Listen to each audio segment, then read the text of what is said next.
आप सब बहुत सौभाग्यशाली हैं कि गुरु रविदास महाराज के चरणों में बैठे हैं और गुरु घर की खुशियाँ प्राप्त कर रहे हैं। आज हम सब जो हमारा ये पूरा मंथ बाबा साहब के जन्मदिन के उपलक्ष्य में अलग अलग कार्यक्रम प्रस्तुत करते हुए हम बिताएंगे और उनकी जो बहुत सारी शिक्षाएं हमें मिली हैं और उन्होंने जो हमारे लिए मार्गदर्शन दिए हैं उन पे चलने की प्रेरणा जो हमें दी है हम उसको मानेंगे और उसके ऊपर चलेंगे। बाबा साहब खुद में एक बहुत बड़ी सोच है और हमारे को उस सोच को जिंदा रखना है। सोच कभी भी ख़त्म नहीं होती है अगर सब अनुयायी उसके इस बारे में सोच के उस विचार के साथ चलते रहें। तो ये सोच विचार से ही हम सब जिंदा रहेंगे। और आज हम बहुत सौभाग्यशाली इस बात पे भी हैं कि बाबा साहब भीमराव अम्बेडकर साहब के पौत्र डॉक्टर यशवंत राय अम्बेडकर साहब जी भी हमारे बीच में आए हुए हैं। उनके बाबा साहब के आशीर्वाद से और गुरु रविदास जी के चरणों में आशीर्वाद लेने के लिए यहाँ पहुँचे और हम इन सब के लिए हम उनके बहुत बहुत आभारी हैं, बहुत बहुत उनके शुक्रगुजार हैं कि वो हमारे साथ आए और बाबा साहब का आशीर्वाद प्राप्त किया। डॉक्टर यशवंत राय जी अम्बेडकर संविधान बचाओ के साथ बहुत समय से जुड़े हुए हैं और इन्होंने अलग अलग राज्यों में और जंतर मंतर पर भी इन्होंने बहुत सारे 5 से ज़्यादा वहाँ पे धरने दे चुके हैं। आज लड़ाई में देख रहा हूँ इस देश में एक संविधानवादी सरकार, एक संविधानवादी पार्टी है जो इंडिया गठबंधन जिसको कहते हैं, दूसरे बाजू में संविधान विरोधी है जो सत्ते में आज हमारे लिए काफ़ी बड़ा खतरा, क्योंकि फिर से यह संविधान विरोधी ताकतें जब बैठ गई दिल्ली में, स्टेट में बैठ गई, तो हमारे लिए खतरा है जो समाज के पिछड़े वर्ग के समाज, जिसको वंचित समाज, शेड्यूल कास्ट समाज बोलते हैं, जो माइनॉरिटीज़ है देश में, माइनॉरिटीज़ है, मुस्लिम है, क्रिश्चियन है, इस बुद्धिस्ट है, इस तरीके की माइनॉरिटीज़ है, उनके लिए खतरा मैं समझता हूँ। अभी से ये ऐलान करने लगे हम 400 के पार जाएंगे और जब 400 के पार जाएंगे तो हम संविधान बदल देंगे। संविधान बदल दिया तो हम इन लोग मनुस्मृति लाएंगे। आज हमारी जो उन्नति, हमारी प्रगति, हमने जो आगे बढ़े हैं वो संविधान के माध्यम से बढ़े हैं। बाबा साहब ने हमारे को हक और अधिकार दिया। बाबा साहब ने हमें संविधान के माध्यम से रिजर्वेशन दिया। बाबा साहब के विचारधारों से हम लोग की पढ़ाई हो गई, डॉक्टर, इंजीनियर हम लोग बन गए। समाज के लोग आज हम लोग कॉम्पिटिशन, जनरल कास्ट के लोगों को आज कॉम्पिटिशन में आ गए। हमारे बंगले, कार खड़ी हो गई, हमारा सामाजिक स्टेटस, आर्थिक स्तर हमारा बढ़ गए। यही बात है कि इन लोग हमारे को दबाने को लगे हुए हैं। इसके लिए सब जल इकट्ठा हो गए। आने वाले समय में संविधान वाली ताकतों को अपने आगे बढ़ाना है, उन्हें जीत के लाना है। उसी सिलसिले के माध्यम से मैंने पंजाब की चुनौती की।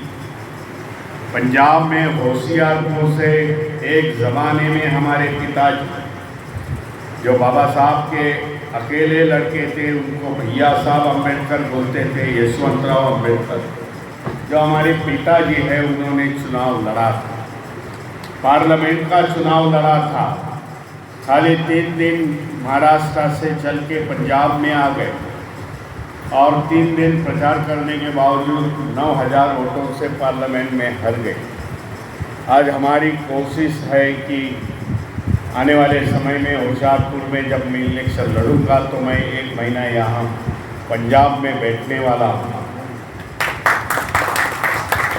और बाबा साहब के लिए, बाबा साहब के विचारों के लिए, हमारे समाज के हक और अधिकार के लिए मैं यहाँ के लोगों को मत मानूंगा। और मुझे उम्मीद है कि यहाँ के लोग जो संख्या में ज़्यादा वो मुझे वोटिंग देके पार्लियामेंट का रास्ता खुला करेंगे। और संविधान की लड़ाई आज तक मैंने रोड से की। काफ़ी समय जंतर मंतर, दिल्ली के जंतर मंतर पर संविधान हटाओ, ईवीएम हटाओ और बैलेट पेपर लाओ, इसकी नारेबाजी की। अब समय आ चुका है कि संविधान की लड़ाई, बैलेट पेपर की लड़ाई सभागृह में जाके, पार्लियामेंट में जाके वो उसको जोड़ लाएंगे। मैं आप सभी को धन्यवाद देता हूँ। मेरा बहुत बड़ा स्वागत आप लोगों ने किया। कम समय में इतने लोग इकट्ठा हो गए, लेकिन इस प्रकार के प्रोग्राम से हमें आने वाले समय में क्या करना पड़ेगा, क्या प्रबंधन करना पड़ेगा, इस पर विचार रखने की मुझे संधि दी। इसके लिए मैं बधाई देता हूँ। आने वाले 14 अप्रैल को डॉक्टर बाबा साहब अम्बेडकर का 133वां जयंती महोत्सव है। मेरी उम्मीद थी कि मैं इस समय की जयंती पंजाब में बिताऊं, पंजाब में किस लोगों को एड्रेस करूं, लेकिन 10 दिन पहले मुझे मलेशिया से प्रेसिडेंट से, मलेशिया कंट्री है छोटा सा, वहाँ से प्रेसिडेंट से मुझे एक खत आया, इन्विटेशन आया है कि मलेशिया शहर में बाबा साहब की बड़ी स्टैचू लगने वाली है और उसका उद्घाटन करने के लिए मैं 14 अप्रैल को मलेशिया जा रहा हूँ। मेरे साथ वहाँ के प्रेसिडेंट होंगे, डेप्यूटी प्रेसिडेंट होंगे। इस तरीके के बाबा साहब की अभी प्रतिमा जो देश में, हमारे देश में ही नहीं तो ग्लोबली हुई है, पूरे जागतिक हुई है। इसके लिए बाबा साहब आज मेकर ऑफ मॉडर्न इंडिया, ये भारत का आधुनिक निर्माता जिसको कहते हैं वो डॉक्टर बाबा साहब अम्बेडकर है। इस तरीके की किताबें हम लोग ने छापी है। बाबा साहब ने देश के लिए क्या किया। सब जन बोलते हैं बाबा साहब ने हमारे शेड्यूल कास्ट, शेड्यूल ट्राइब, वंचित, आदिवासी समाज के पिछड़े लोगों के लिए किया है, लेकिन बताना चाहता हूँ बाबा साहब ने ये सब काम 1940 के पहले समाज के लिए किए। 1942 में जब दिल्ली में बैठ गए बाबा साहब, महापरिनिर्वाण होने तक 1956 तक बाबा साहब ने देश की उभारनी की है।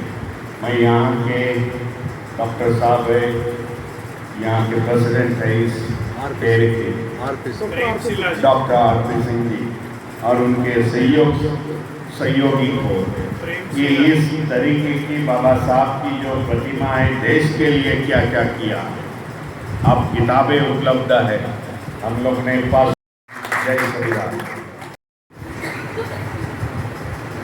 आज के दिन गुरु रविदास भवन सेक्टर 12 चंडीगढ़ में आपने जो ये आयोजन रखा, इसके लिए आप सब बधाई के पात्र हैं। एक शॉर्ट नोटिस में ही आप सब यहाँ पे आए, आपका बहुत बहुत धन्यवाद। दोस्तों, मेरा नाम फौजी है, मैं हरियाणा से हूँ, प्रबुद्ध रिपब्लिकन पार्टी का हरियाणा प्रदेश और दिल्ली प्रदेश का प्रभारी हूँ। आज हमारे लिए सौभाग्य की बात है कि हमारे बीच में हमारे जो इस कार्यक्रम के मुख्य अतिथि हैं, इनका नाम डॉक्टर भीमराव यशवंतराव अंबेडकर जी है। मैं बड़ा महसूस कर रहा था इधर कि यहाँ से स्टेज से प्रॉपर नाम नहीं लिया जा रहा था, तो मैं आपको दोबारा से रिपीट करता हूँ और आपने ये याद भी रखना है। क्यों कि आप मार्केट में तभी बोल पाएंगे, समाज में तभी बोल पाएंगे जब आपको नॉलेज होगी। भारत रत्न डॉक्टर BR अम्बेडकर जी के पौत्र हैं, 3 ब्रदर हैं, 1 बहन है। साहब हमारे बीच में बैठे हैं, ये 2nd नंबर के हैं और इनका जो पूरा नाम है डॉक्टर भीमराव यशवंतराव अंबेडकर है। डॉक्टर साहब प्रबुद्ध रिपब्लिकन जो पार्टी है, राष्ट्रीय पार्टी है और हमारे राष्ट्रीय अध्यक्ष हैं। सबसे महत्वपूर्ण बात क्या है कि हमारे राष्ट्रीय अध्यक्ष हैं। डॉक्टर साहब भारतीय बौद्ध महासभा के कार्यकारी अध्यक्ष हैं और समता सैनिक दल के राष्ट्रीय अध्यक्ष हैं, जो कि पूरे देश में चलाते हैं। भारतीय बौद्ध महासभा को पूरे देश में विदेश में चलाते हैं। हमारा सौभाग्य है कि आज हमारे बीच में आए हैं। मैं कई बार इस भवन में पहले भी आया हूं और मैंने यहाँ कई कार्यक्रम भी रखे हैं। संविधान है तो हमारे अधिकार हैं। आज हम यहाँ बैठे हैं तो केवल बाबा साहब की मेहरबानी से या उनके संविधान की वजह से हम यहाँ बैठे हैं। तो साथियों, आइए बाबा साहब की इस मुहिम में, जिन्होंने जंतर मंतर पर 5 धरने दे लिए, आइए इनके साथ खड़े हो जाइए और संविधान को बचाइए। संविधान बच गया तो आप बच गए, हमारी आने वाली पीढ़ी बच गई। तो ज़्यादा ना बोलते हुए मैं अपील करता हूँ कि हमारे ऊपर एक कर्ज है बाबा साहब की फैमिली का। आइए इस कर्ज को ब्याज समेत नहीं चुरा सकते तो मूल में तो चुराइए। धन्यवाद। इन्हीं शब्दों के साथ आपका फिर धन्यवाद। जय भीम, जय भारत। तो हम उसका उपयोग करने जा रहे हैं। तो हम उनसे बताना चाहते हैं कि जो हमें बाबा साहब ने अधिकार दिए, हम उसका इस्तेमाल करेंगे, अपने बच्चों के भविष्य के बारे में सोचेंगे और सोचकर ही वोट देंगे। और इन्हीं कमी शब्दों के साथ आप सभी से धन्यवाद चाहती हूँ।